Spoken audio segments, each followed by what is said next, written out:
All right. Well, welcome back, everybody, to another episode of Paradyme Podcast. We're so grateful that you're here. We are continuing with Beyond Good and Evil by Friedrich Nietzsche. We are reading aphorisms 245 through 250 today in his chapter 8 titled Peoples and Countries. So before we jump in, did you guys have any overarching thoughts? Did you like the reading? Just kind of mundane? What were your guys' overall thoughts? For me, it was mundane. I do like the first chapter is actually kind of good. I liked it a lot, but we can talk about it. But they're kind of just once he finds a topic, it feels like they kind of start merging into each other, and then he switches it up out of nowhere. Yeah, Germans on this one. That was his target. This set of aphorisms. So I'll start with 245, huh? Okay. All right. So aphorism 245. The good old time is past. It's saying itself out in Mozart. How happy are we that this Rococo still speaks to us, that his good company, his tender enthusiasm, his childish delight in the Chinese and its flourishes, his courtesy of heart, his longing for the element, the amorous, the tripping, the tearful, and his belief in the South can still appeal to something left in us. Sometime or other, it will be over with. But who can doubt that it will be over still sooner with the intelligence and taste for Beethoven? For he was the last echo of a break and transition in style, and not, like Mozart, the last echo of a great European taste, which had existed for centuries. Beethoven is the intermediate event between an old mellow soul that is constantly breaking down and a future over young soul that is always coming. There is spread over his music the twilight of eternal loss and eternal extravagant hope, the same light in which Europe was bathed when it dreamed with Rousseau, when it danced round the tree of liberty, of the revolution, and finally almost fell down in adoration before Napoleon. But how rapidly does this very sentiment now pale? How difficult nowadays is even the apprehension of this sentiment. How strangely does the language of Rousseau, Schiller, Shelley, and Byron sound to our ear, in whom collectively the fate of Europe was able to speak, which knew how to sing in Beethoven. Whatever German music came afterwards belongs to Romanticism. That is to say, to a movement which, historically considered, was still shorter, more fleeting, and more superficial than the great interlude, the transition of Europe from Rousseau to Napoleon, and to the rise of democracy. But what do we care nowadays for Friedschutz and Oberon, or Marschner's Hans Healing and Vampire, or even Wagner's Tannhauser? That is extinct, although not yet forgotten music. The whole music of Romanticism, besides, was not noble enough, was not musical enough to maintain its position anywhere, but in the theater and before the masses. From the beginning, it was second-rate music, which was little thought of by genuine musicians. It was different with Felix Mendelssohn, the Halcyon master, who, on account of his lighter, purer, happier soul, quickly acquired admiration and was equally quickly forgotten as the beautiful episode of German music. But with regard to Robert Schumann, who took things seriously and has been taken seriously from the first, he was the last that founded a school. Do we not now regard it as a satisfaction, a relief, a deliverance, that this very romanticism of Schumann's has been surmounted? Schumann, fleeing into the Saxon Switzerland of his soul with a half Werther-like, half Jean-Paul-like nature, assuredly not like Beethoven, assuredly not like Byron. His Manfred music is a mistake and a misunderstanding to the extent of injustice. Schumann, with his taste, which was fundamentally a petty taste, that is to say, a dangerous propensity, doubly dangerous among Germans, for quiet lyricism and intoxication of the feelings, going constantly apart, timidly withdrawing and retiring, a noble weakling who reveled in nothing but anonymous joy and sorrow. From the beginning, a sort of girl and noli mam tangere. This Schumann was already merely a German event in music, and no longer a European event, as Beethoven had been.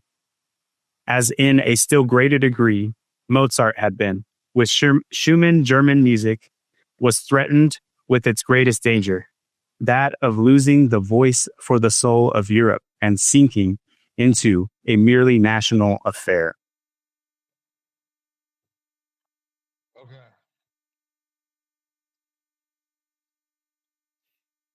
I think he's kind of getting into like, this is off the head, but how the music that's coming out of Germany now is no longer going to be things that stand the test of time, like Beethoven, like things that really carry weight, things that were like true art. Okay, Right. Now these things that they're making.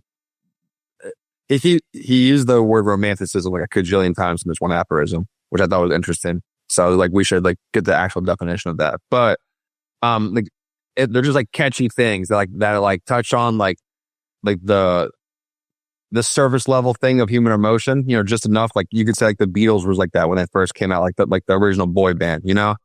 But he's like, they might not be a good example because they might stand the test of time. But he's like, this music has got no soul. It's got no real weight or value. Like it's going to be forgotten in a near decade or so. And he's like the last guy who even like was like considered a good guy who like made his own school and he fucking named it. Who was it? Rousseau or something, or Schumer? Yeah.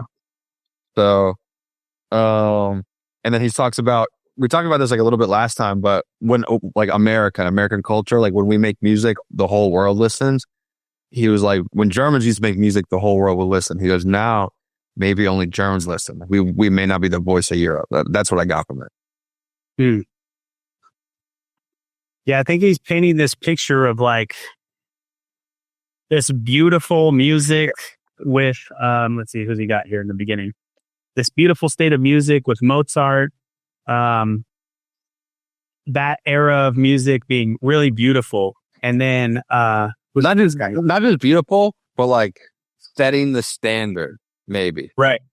You know, that was like pinnacle. You know, that's like Kobe. You know, you're like, this is basketball. You know, it's Mozart. Yeah. And then the next person he mentions is Beethoven, which is like this transitionary period where you can hear the grasp into the past with this standard of music with Mozart, and also a look into the future of this like romanticism, this transition. And he talks about it's a twilight of eternal loss and eternal extravagant hope, the same light in which Europe was bathed when it dreamed with Rousseau. So like this transitionary period. And then in comes this romanticism period with all these other artists that he mentions, which are like the decline in music of the time. Let's see. So I got this from AI, but it says this evolution reflects Europe's spiritual exhaustion, a civilization that has lost its voice. So we're watching this decline in European voice or influence through romanticism. So I got to ask, can you guys identify some Mozarts or Beethovens of our era? So like you mentioned Kobe, this is basketball, right? But can you think of some like musicians? I mean, dude, I've been on this big Bob Dylan kick, you know, and he's still alive.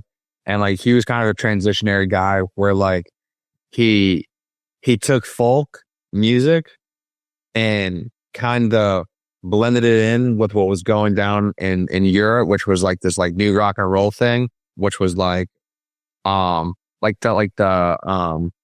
what are they called? Fucking the Knicks, the Kicks. Anyway, and he made kind of music that I think kind of has standing the test of time, and he was capturing a big moment. You know, like there's like one song like "Times Are Changing." He's talking about like how like segregation in the South and like all that type of stuff, and like it's like that was a pretty big deal, I guess. So he fit into the Mozart, like a standard of music category. I don't know. Maybe not. Very American artist though. You know, like what I mean is that like when he released the album Highway 61, it kind of was like the floodgates of like modern day American rock and roll. Like Jimi Hendrix, All Along the Watchtower, which I literally thought was like a Jimi Hendrix song, is a cover of a fucking Bob Dylan song that Bob Dylan originally wrote. And David told me that story, that like Bob Dylan was like, that's exactly how I wanted it to sound. He just couldn't make it sound like that then, you know, but Jimmy like that lane was kind of open because Bob Dylan was like already like being a fucking, like a pioneer, I guess, in the music space, you know? And then when he released the album, it was very like first of its kind, I guess. That's why that's like the first thing that popped in my head. Okay. Nice. Yeah. When I think of Beethoven's, I think hip hop. I grew up listening to hip hop. Beethoven's representing this transitionary period in hip hop. I think of NWA, like this change from original hip hop to gangster hip hop. Like NWA was kind of that marker. And then Lil Wayne was another kind of Beethoven where it went from like gangster rap to a blend with like druggy rap. Mm-hmm. And now we have what we have today: Future, Lil Uzi, all these other people like host. Yeah, but Romanticism. Those guys are more romanticism. Yeah, right. So those guys are like now down the line, the romanticism artists. And you know, I think this is kind of subjective too. Like every generation's like, oh, this music was the music, and your music is this. So I think it kind of changes throughout time, but a little bit. Dude, like a Frank Sinatra song, it still goes hard. Like, put your head on my shoulder, still goes hard. You know, so like a good song like transcends time. But like Lil Uzi Vert might not be good in 25 years. Maybe one of his songs might be, like maybe one, right? But like truthfully, some songs are still just killer always because like they capture. Honestly, sometimes romanticism. Yeah, the moment of like, I don't know. I love like old love songs. Yeah, for sure.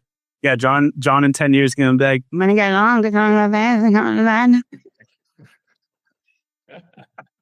Those were moments. Oh, man. Those were moments for sure. Yeah. So that's for all I had for 245. How about you guys? Is there anything? I would say the first, like in the electronic music scene, the first person that came to mind, the first group would be Daft Punk. Okay. Yeah. Their music, like, I mean, I feel like years from now, like far into the future, we're still going to listen to One More Time. You know, it just goes super dark. Part sad. Yeah. They turn to like something almost like I guess chaotic, dystopian, like electronic music for like in its early stages of like techno was very repetitive and machinery sounding, you know, but they turned it into something graceful and like whimsical, but still has like all of its taste of what makes like beautiful type of music, and you know, and it's still standing the test of time. So I don't know. That's one. How about Skrillex? Would that be like a Beethoven? Like, say Skrillex too. I was gonna say Skrillex, but Punk is more. I know. I don't think so. Like Skrillex will be forgotten, dude. Like if I play a Skrillex songs right now to the kids, they like, what the fuck is this like weird ass shit? Like, I think you guys are looking at our life through, but that's like through like rose-colored lenses of like the past. Like, remember Skrillex? Skrillex was sick, huh? Remember Basshead? You can hear that type of music in like modern day EDM, like that, like, like he was a Beethoven, you know? Nah, dude, then fucking everyone's a Beethoven that picks up a fucking little like snare and drum shit. You know what I'm saying? They go record their microwave beep. He's almost like a Bob Dylan, bro. Think about. Yeah, if you really think.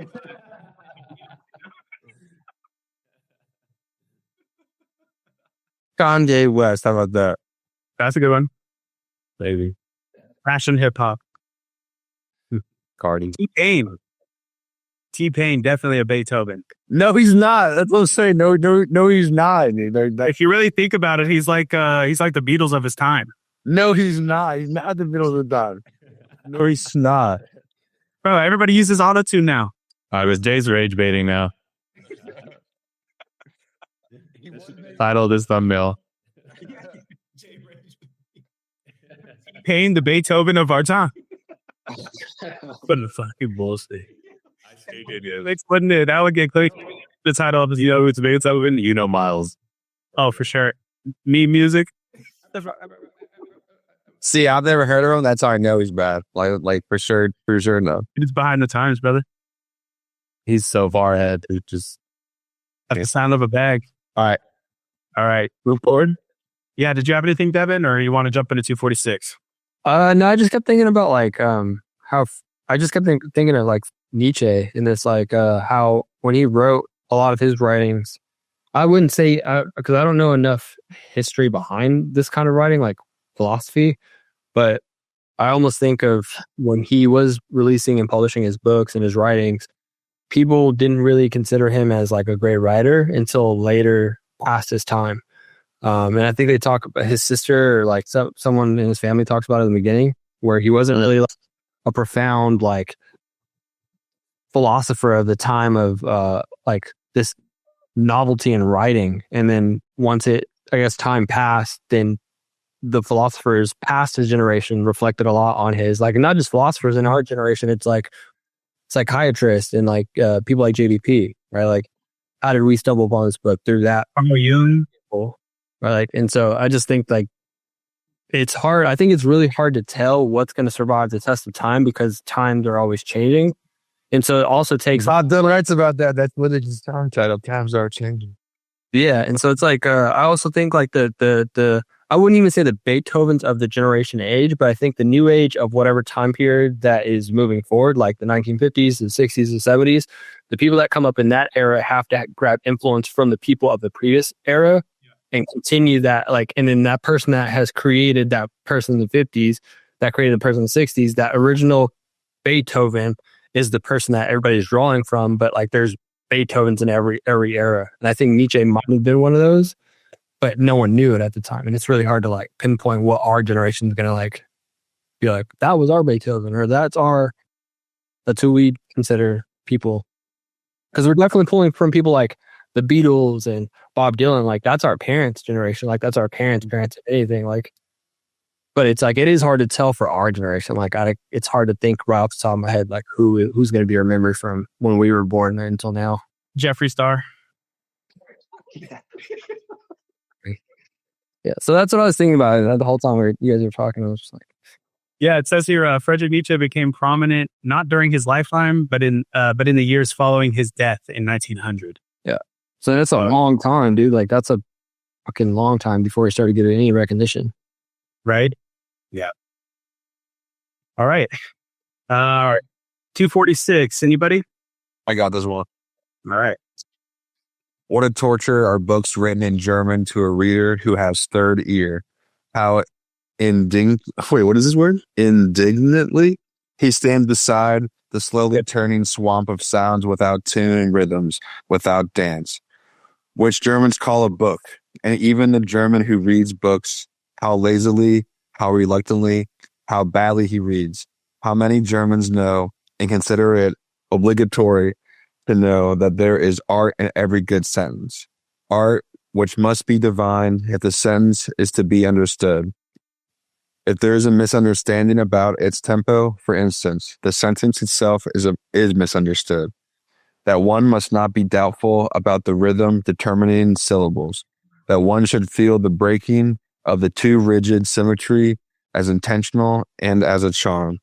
That one should lend a fine and patient ear to every staccato and every rubato, that one should divine the sense and the sequence of the vowels and diphthongs, and how delicately and richly they can be tinted and retinted in the order of their arrangement.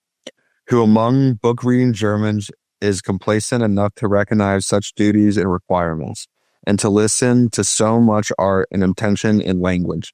After all, one just has no ear for it. And so the most marked contrasts of style are not heard, and the most delicate artistry is that we're squandered on the deaf. These were my thoughts when I noticed how clumsily and unintuitively two masters in the art of prose writing have been co-founded. One whose words drop down hesitantly and coldly as from the roof of a damp cave. He counts on their dull sound and echo, and another who manipulates his language like a flexible sword, and from his arm down unto his toes feels the dangerous bliss of the quivering over sharp blade which wishes to bite, hiss, and cut. Okay. So, before we jump into it, when you guys read for our weekly meeting, do you guys read out loud or silently? Out loud. Out loud? Yeah. Silently. Silently. For the most part, it depends. Probably mostly silently, but I do read out loud to you sometimes. But I've told you guys, kind of practice the words. Right. Yeah, I mean, it's interesting that he brings it up, you know? He's like the Germans who do read, they don't even read right. They read silently. Like they're losing the art and the connection between the like auditory component and the like visual component of reading. And because of that, they're losing the beauty. Well, I think it depends too. I feel like sometimes you can play it better in your head, you know, reading wise. Like for me, reading out loud is more like practicing because he uses so many different words, and I want to add them to my vocabulary. And I feel like if you don't say words and like get the muscle memory of using those words, then like how would you use them? But it's harder for me to read it out loud and picture in my head what he's saying. Like if it was a story, you know what I'm saying? Where like when it's a story, it's much easier to like have the tone and the flow and the imagery all kind of going at once when I'm reading silently. So Interesting. I'm like the complete opposite. oh yeah? Yeah. Like reading silently. What happens for me is when I'm reading, I'll think of something else. And then my mind will go there, but I'll continue reading. And then That can happen sometimes too, but like if I'm locked in for real, I can make all that happen. You know, like that happens to me sometimes too. You can almost read it and like be on autopilot and like be thinking it's still reading. And like, I hate when that happens. yeah, then I got to go back and reread it. It happens to me quite a lot. So when I'm reading it out loud, the imagery and all those things you were kind of mentioning to me stand out a little bit more. And like if it's an intense moment, like Thus Spoke Zarathustra, there's parts in there that are like, you know, intense. You like read faster, or if it's slower and it's more of like a somber moment, you read slower. Like for me, the reading out loud, I do it with every single book. It's just mandatory for me. For comprehension purposes, I would say. Dude, honestly, sometimes comprehension purposes, I almost gotta read this shit inside my head. Like it's literally like a fucking it's a tongue twister to read this shit out loud. Yeah. Why I do it too, because in practice, I'm like, he be using words like, I don't know, you guys know. But, yeah, indignantly, yeah. In the beginning?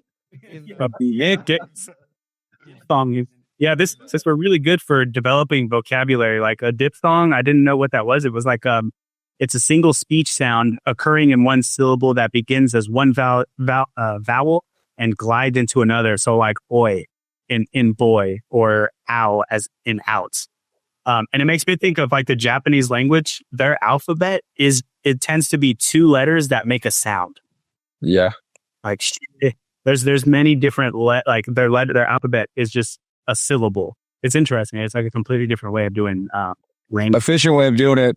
They go one syllable is all you need. Or I heard just boom, boom, boom, just syllable. Yeah. Old word like that. So it is interesting. Like, why do we need multiple syllables for a word? Why? Like, free, fired. We were onto something there. You know, boy, girl. And then it was like, then we got alphabet. We fucked everything up, you know? More syllables. We need more. Yeah. Right. So kind of an overview. Nietzsche condemns the unmusical quality of German writing and reading. He argues that it should have rhythm, tempo, and it should be like art, like music. Most Germans, he claims, of his time, read and write without an ear for these qualities, and they reduce the language to its mechanical form. True artistry lies in mastering rhythm and tone of language, wielding it like a living instrument or weapon. I feel like he just described what a German stereotypically is, though. Like, even use the word mechanical or whatever. Like, they're mechanically inclined. They're like utilitarian inclined. You know, it's like reading and writing is like for utility of so you can like understand, like lead directions, you know? But like, I feel like what culture do you think is known for being good writers? How about that? Like for me, I would say the British. The Jews? Yeah, the Jews. Yeah, good at propaganda, maybe. I don't know either, yeah. They wrote the Bible, fuckers. Oh. They wrote half the Bible. So, I mean, some Jews wrote in the New Testament. They became Christian, but they did, right? Yeah. And actually, they didn't write the Bible. The Lord wrote it through them. Okay, so let's go. Who was the king of the Jews? Amen, brother. Yeah. Okay, they wrote half of it. I'll give it to them. They wrote half of the Bible. Yeah. No, they are. They're good writers. I mean, they literally make Hollywood. They are known as the maker of their art, right? Yeah. I'm just teasing. But propaganda also is part of that, by the way. Yeah, Hollywood. Yeah. I would say the British, in my like they're known for George Orwell, J.K. Rowling. They're known for who are some other fucking guys? The bitch who wrote Frankenstein. Yeah.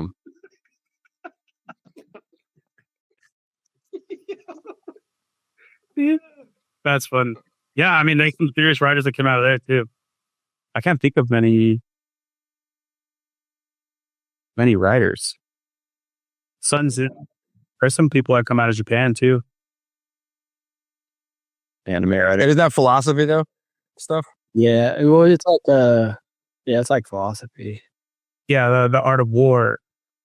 A bunch of different. I think of writing. I think of like the artistry of like how AI just broke how Nietzsche described German. Like they're so mechanical, they're missing the component of like tonality and the rhythm and flow of like how words should feel when you say them out loud. Right. Like I don't think of like the Asian philosopher like Sun Tzu. Like a lot of his writing is very like pragmatic or very like it's like bang bang bang. It's like an instruction manual.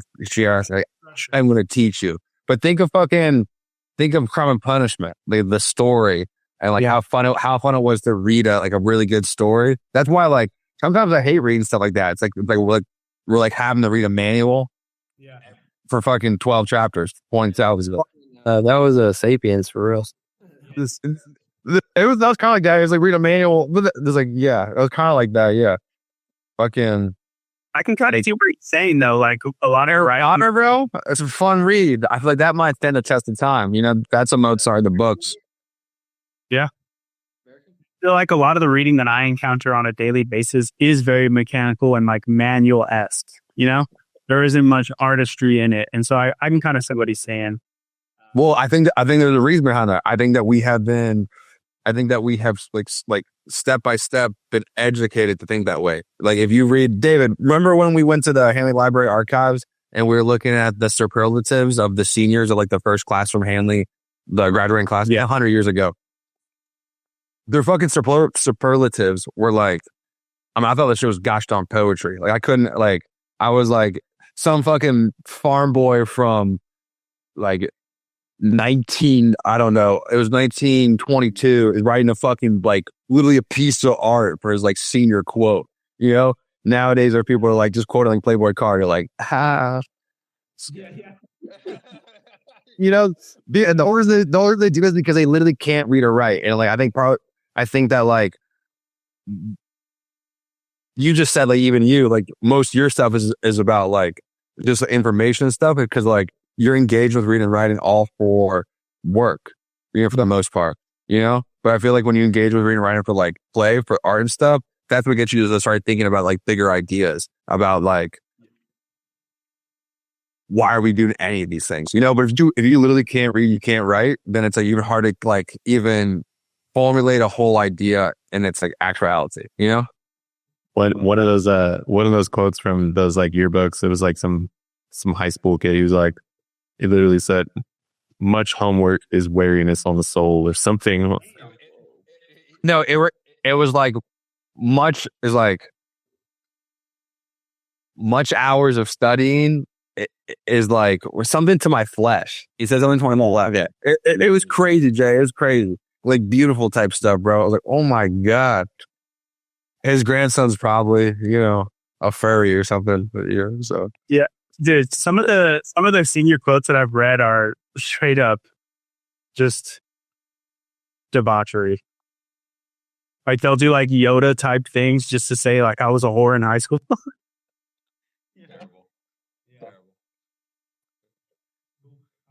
that's like her husband finds that. So he's like, what does that mean? She's like, nothing. I just love Star Wars. All right. Anything else for 246? Nar. No. Sure. All right. So let's jump into 247. Does anybody want to read that one? I got you. Send it. 247. How the little German. How little the German style has to do with harmony and with the ear is shown by the fact that precisely our good musicians themselves write badly. The German does not read aloud. He does not read for the ear, but only with his eyes. He has put his ears away in the drawer for the time. In antiquity, when a man read, which was seldom enough, he read something to himself. And in a loud voice, they were surprised when anyone read silently and sought secretly of the reason of it. In a loud voice, that is to say, with all the swellings, inflections, and variations of key and changes of tempo in which the ancient public world took delight. The laws of the written style were then the same as those of the spoken style, and these laws depend partly on the surprising development and refined requirements of the ear and larynx, partly on the strength, endurance, and power of the ancient lungs. In the ancient sense, a period is above all a physiological whole, inasmuch as it is compromised in one breath. Such period does occur in Demosthenes and Cicero, swelling twice and sinking twice, and all in one breath, were pleasures to the men of antiquity. And who knew by their own schooling how to appreciate the virtue therein, the rareness and the difficulty in the deliverance of such a period. We have really no right to the big period. We modern men who are short of breath in every sense. Those ancients, indeed, or all of them, dilettanti in speaking, consequently connoisseurs, consequently critics, they thus stop their orators to the highest pitch, in the same manner as in the last century, when all Italian ladies and gentlemen who had to sing, the virtuousship of song, and with it also the art of melody, reached its elevation. In Germany, however, until quite recently, when a kind of platform eloquence began shyly and awkwardly enough to flutter its young wings, there was, properly speaking, only one kind of public and approximately artistical discourse that delivered from the pulpit. The preacher was the only one in Germany who knew the weight of a syllable or a word, in what manner a sentence strikes, springs, brushes, flows, and comes to a close. He alone had a conscience in his ears, often enough a bad conscience, for reasons are not lacking why proficiency in oratory should be especially seldom attained by a German, or almost always too late. The masterpiece of German prose is therefore with good reason the masterpiece of its greatest preacher. The Bible has hitherto been the best German book. Compared with Luther's Bible, almost everything else is merely literature, something which is not grown in Germany, and therefore has not taken and does not take root in German hearts, as the Bible has done. Okay. So, one of the reasons why I think that he says that the Bible is like the German's perfect book is again because like It's a blueprint on how to like live your whole life, you know? And then, so they're like, perfect. Everything we need is right here. This is literature, you know? And like that way, like as a culture, they bought into it so much. I think what he's criticizing is that like they stopped kind of like philosophizing, you know? Because they're like, why do you need to? It's already right here. The blueprint's right here. I think he's saying the Bible is what it is because it's the only book that's read out loud now. Like all the other books are read mechanically and silently, but in a church, the Bible is read out loud. Pastors are the only people that would read out loud and can understand the punctuation, can understand inflection in voice, emotion inside their reading. Okay. Well, I think reading out loud in school has always been a thing, right? Yeah. Popcorn. Yeah. Yeah. Let's see here. I mean, we all fucking like read like To Kill a Mockingbird, right? It's like, I get to be Atticus, you know, or fucking whatever. Let's see here. But I see that take though. Yeah, the preacher was the only one in Germany who knew the weight of a syllable or a word. In what manner a sentence strikes, springs, rushes, flows, and comes to a close. He alone had conscience in his ears. Well, guess what? Another German learned the weight of how to use syllables not too long after this. Yeah, I mean, Thou shall not be named. Voldemort. Harry Potter reference, J.K. Rowling reference, Mozart reference. A callback. yeah, I think we covered a good amount of this with reading out loud in the last chapter. So, if you guys have anything to add, we can jump to 248.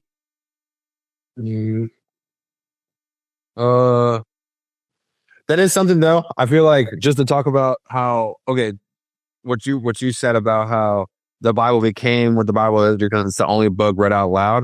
I feel like for a lot of people, the last time they read books, even I think a great fictional book is a book that teaches a story. That's like what their whole point is really. Okay. Yeah. And I feel like a lot of people stop reading books really post high school, maybe college, or even then, because like they're just trying to like get a degree to get a job. And then like, it's no longer, and like starting their high school is probably one of the last times where they read like popcorn style, like you said. And that's like books that still stuck out to like people. We're like I said, I mentioned To Kill a Mockingbird. Everyone goes, oh yeah, I read that in high school, you know? Yeah. Shit like that. Like, so it's funny how like certain types of books continue to live on just because they're maybe some of the last books that are just read out loud. Yeah. Right. I mean, what is it? The Lord of the Flies? Yeah, exactly. That's another one, right? Like you read that like English Not Animal Farm, same thing. Yeah. Right. Yeah, these are like West. And that Animal Farm was a fun book to read out loud, really. That's like kind of a fun one. It's a good story. Yeah, it is a good story. Yeah, definitely. I think, was there another one? Great Gatsby, which I don't understand why that's such a big Western classic. It's like, to me, it's my favorite. Me neither. It's remembered as that because like it's part of like the package to read aloud. Yeah. Uh-huh. Yeah. Okay. Definitely. All right. I'll take care of 248. There are two kinds of geniuses. One which above all engenders and seeks to engender, and another which willingly lets itself be fructified and brings forth. And similarly, among the gifted nations, there are those on whom the woman's problem of pregnancy has devolved, and the secret task of forming, maturing, and perfecting. The Greeks, for instance, were a nation of this kind, and so are the French, and others which have to fructify and become the cause of new modes of life, like the Jews, the Romans, and, in all modesty, be it asked, like the Germans. Nations tortured and enraptured by unknown fevers and irresistibly forced out of themselves, amorous and longing for foreign races, for such as let themselves be fructified, and withal imperious, like everything conscious of being full of generative force, and consequently empowered by the grace of God. These two kinds of geniuses seek each other like man and woman, but they also misunderstand each other like man and woman. Well, I thought that was funny how he ends it. There's these two kind of geniuses that he's talking about, which are like the engendering one that he mentions first, which is active, creative, and outwardly generative.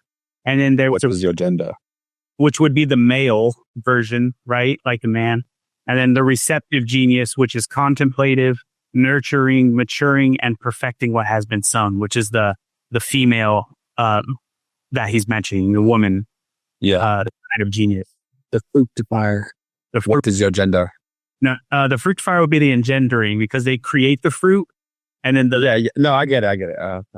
and then the woman takes it and perfects that fruit, right? I'll get like Alexander the Great is said that like he had like a very fucking Google this actually, maybe I'm wrong, but he had a very strong relationship with his mother, and that was part of like one of the reasons why he was like, no, I literally am born to do this, you know?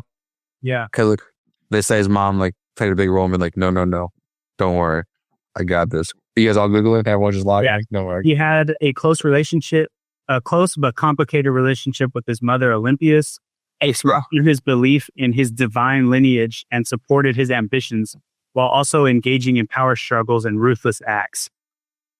Anyway, the first half, he's not. That's a pattern. Like a lot of these guys who end up doing stuff like that, they had like very supportive mothers in the fact that they're like, you were born like with divinity, you know, young Alexander, you know? Right. And like they could say like she helped grow a young man into the man that would later like make history, you know? Right. Because like maybe she couldn't herself, but like the role she played was like, if she didn't play that role, maybe that wouldn't have happened. You know, it's like almost just as valuable. Yeah, it's interesting to think. I didn't even think about that. My mom always tells me stories of me being in like a stroller and her being like, which college are you going to go to? Like, you know, what are you going to study at school? Like having those little conversations with Baby J. And then it's interesting to think like it flourished into that, you know? Right. So that's interesting. That's an interesting way to look at it. Yeah, let's see. And it's interesting to think that they clash. He's saying they clash like man and woman. Well, again, because like we just don't understand each other at the end of the day. You know, again, like as you read about the Alexander thing, they had a dynamic relationship, a complicated one. Yeah, no fucking shit. Like the stereotype of an overbearing mother also is a thing, right? Like, so like that's just how it is, you know? Like in that case, she built up a person who was like the strongest, the most powerful person in the world. Well, then you can't control him anymore, you know? So it is funny. Yeah, it's an interesting way to look at it. I haven't never thought about that. But I mean, it makes sense, right? Yin and yang. It's in every single thing. Yeah. Yeah. And I mean, like, just like the masculine ones, like outwardly, right? And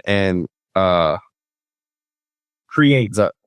Creates. And the other one's kind of like the farmer, you know, where it like grows and it nurtures, you know? And it's thinking like a little bit more like my garden, you know? Yeah. Yeah, this is my tree. I created the fruit. Now you go make pie with it. Yeah. Yeah. Interesting. That's why it's super important. Like the most important decision a man can make is the woman he marries, right? That's my grandpa told me.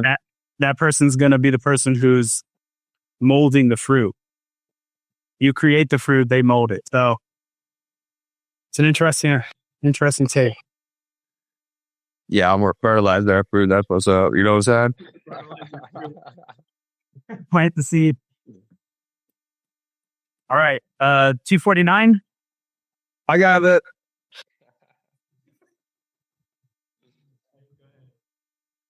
Every nation has its own partouflery. Yep. What's that word, Jay? We'll get it after, huh? Yep. And calls that its virtue. One does not know, cannot know the best that is one. All right. So tartuffery is the behavior or character of a religious hypocrite. A person who fake Tartuffery. Yeah. Tartuffery. And virtue. So they fake piety and virtue to hide their truth, often corrupt motives or feelings. Okay, you're that one. Okay, you're that one pastor. He's got the private jet, and he's like, don't you ever say that again. You know what I'm saying? He's like, they just sold the jet so cheap because it'd be a sin not to buy it. You know, like that's the guy. So he's tartuffery. That guy's tartuffery. He's using his. Kenneth Copeland, pull up the clip. I love that clip. It's so funny. He's like, don't you ever say I did. He looks like the devil possessed him in that moment. Like,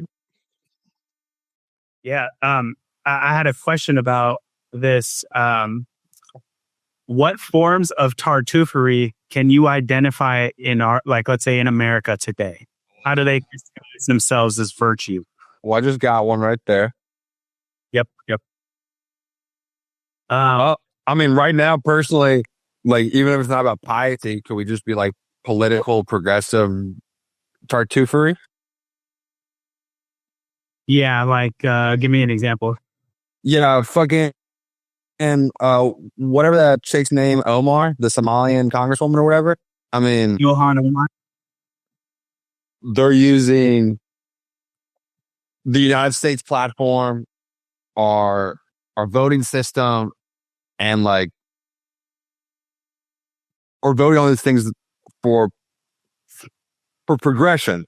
But at the end of the day, they're doing it all for the benefactor of, and they say it openly and to their own constituents. And like, you can go Google it, but like, for Somalians and for Somalia, you know, and like, it's not for the betterment of America. It's the betterment of like their own particular little niche culture. And it's for like actually at the cost of Americans. But they use it, they under the guise of like progressivism, they're able to do this stuff. Yeah. One of the ones that came to mind for me was compassion. Like this idea that we have to be compassionate to oppressed groups, right? The idea of compassion and executing on that compassion leads to the denigration of other groups, right? If we hold like our virtue of compassion, it comes at the expense of other people. Yeah, it's like, okay, it's like all these, I don't even want to get into it right now. Yeah. But that was one that I thought of, right? Like, we want to be compassionate to certain people, so we have to take from you, right? Yeah, the cost of what? Like, so I have to fucking pay taxes for fucking some poor person in another country to get free stuff in my country? That's fucked up. I would like just free stuff. If we're giving out free stuff in my country, I want to be the person on the fucking list. How about that? Yeah. Because I'm an American and I'm paid for it. Everyone else after. How about that? But no, some poor person in Ecuador fucking needs surgery, so I got to pay for it. Yeah. Yeah. And it's like, I get wanting to be compassionate. I mean, it's the Christian way to be kind and loving to your neighbor, but I think it has to start at the home first, you know? Yeah. So that was one. Another one is the pursuit of happiness language. I don't like that because happiness is fleeting. I don't think. Okay, well, and what word is? I think the word is pursuit of happiness, right? You know, because it's fleeting. That's why the word pursuit's in it. Okay. Like I think that's like why it's in our Constitution that way, because like it like happiness is subjective and we may never get to hold it. We get to hold it for a little while, right? But like the goalpost, yeah, it's ice cream, but like you either finish it or it melts. You know what I'm saying? But you don't get to hold on to it forever. But you will be able to get more ice cream later. You know, like the goalposts change, and like you can still like as long as you're living, the pursuit of happiness is always like that's endowed to you from God. Like you get to do that. Like that's what we say in our Constitution. You know, so like I think that's why it's written that way.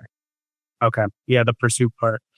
Yeah, I mean, in some cases, it's like it almost falls in the same camp as compassion, where it's like if everybody has the right to be happy, again, at what expense, right? Well, I mean, well, are you asking that question? Yeah, sure. Because I mean, again, like with the Constitution, like we break down like as long as it doesn't infringe on these things, your pursuit of happiness is open and fair. Yeah. You know? And it's like, as long as it's, and even the Bible says that, as long as it's not these 10 things, Right. all you, baby. But if you do these 10 things, then you cross the line and like your happiness, you don't get to do just because it makes you happy. Like that's where we draw the line, you know? So there is always a point.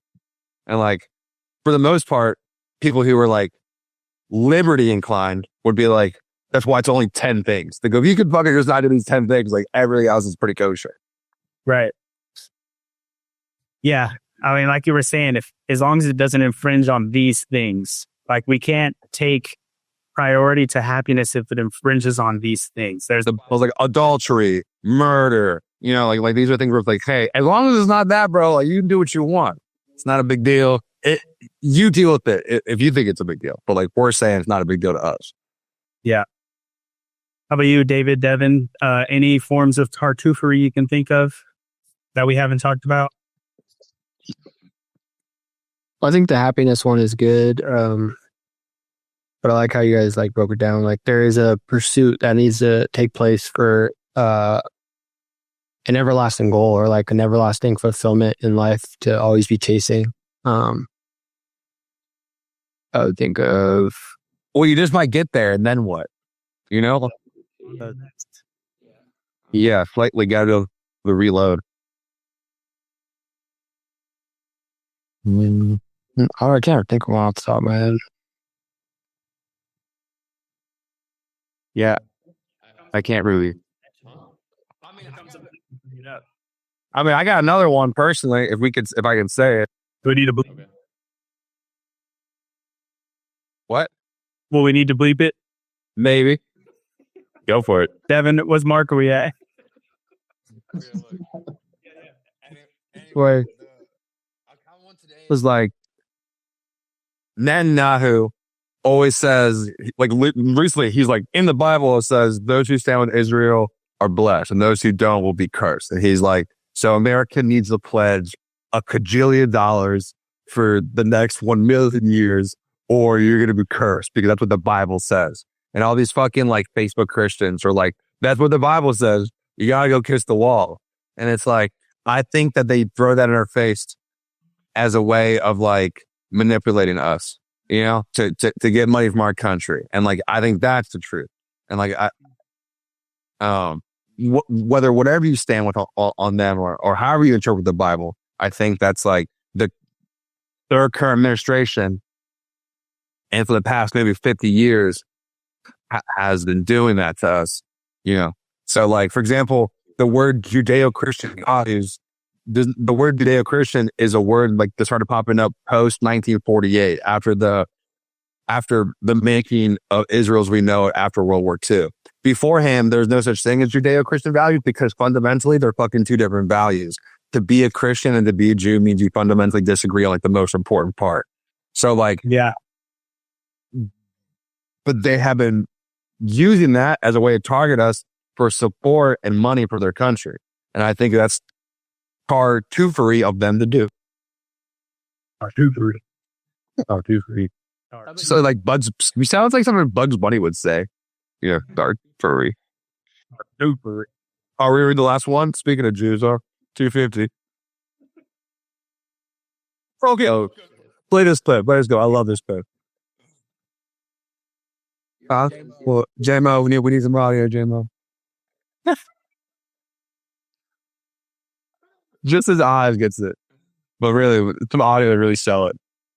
You got to reshare again and then include.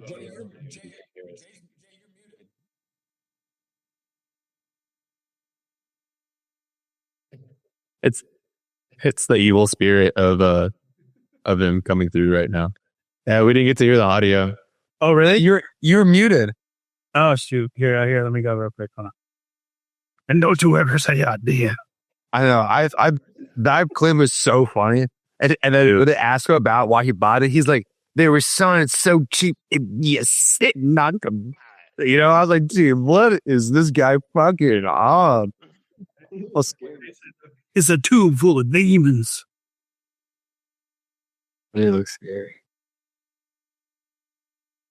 You got to share your audio. Dude. What's up? You have to share your audio. Sure, I'll up top, it's the audio where you're sharing the screen says it's muted. Can you unmute that? Can you click the microphone thing? Where? So when you before you hit share, when you share your screen, there's a button at the bottom. It says also share tab audio. You have to make sure that's all. Ah, I see, said the blind man. Just to share audio, share a tab instead. It's on a. Don't worry, guys. We'll move on. 250 kind of runs even. This the last one of the day. All right, who wants that person 250? Oh, you read it. All right. All right. What Europe owes to the Jews?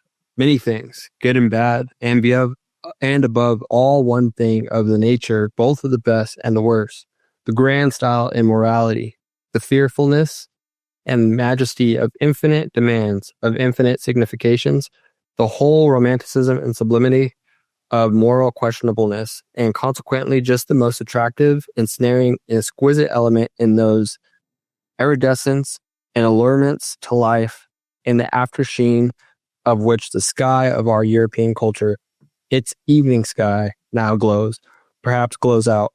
For this, we artists among the spectators and philosophers are grateful to the Jews. Well, they really did, start the whole banger. You're right, Jay. It is true. Here's what I got from the AI. Nietzsche credits the Jews with giving Europe its moral depth.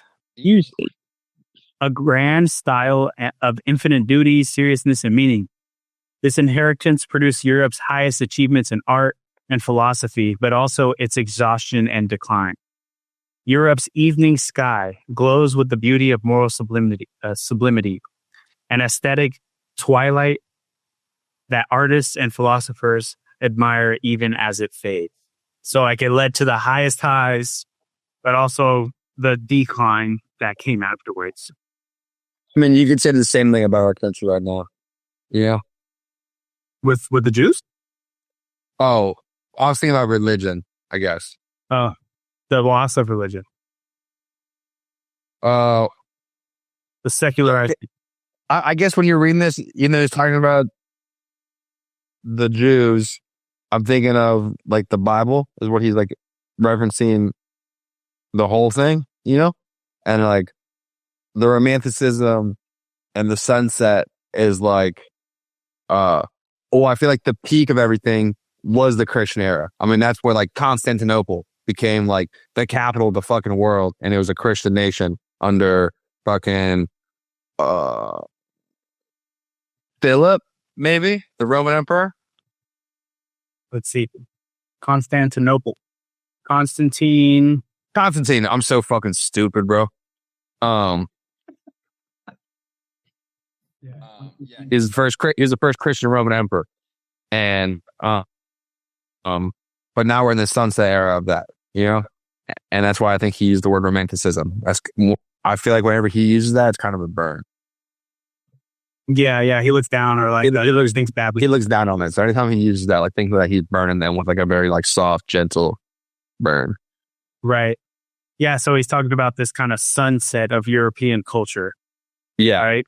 And I feel like to mirror what we have, America started out like really like peak revolutionary time. These fucking bunch of dudes were like, we're going to take on the greatest power the world's ever seen, Great Britain. We're gonna, and like, we're going to fucking, once we kick their asses, we're going to write in the stone about like how we'll never have a king. And like, these things are like from us through God. And here's our fucking playbook. And we're going to make it only 10 things because anything more than that would be like government already taking too much from you, you know? And it's like liberty, you know, whatever, Boston Tea Party. And then here we are now. Millions of rules. Millions and millions and millions of rules. So many rules. It's like holding down a giant with like a cajillion like fishing lines, you know? Yeah. So yeah, I mean, I don't think necessarily the sun's setting on America yet. I think it's right above the horizon. we almost did though. We almost did. Imagine if Kamala was our president. That would have been sunset. That would have been the long night, bro. That would have been the long good night. All right. That would have been like, yeah.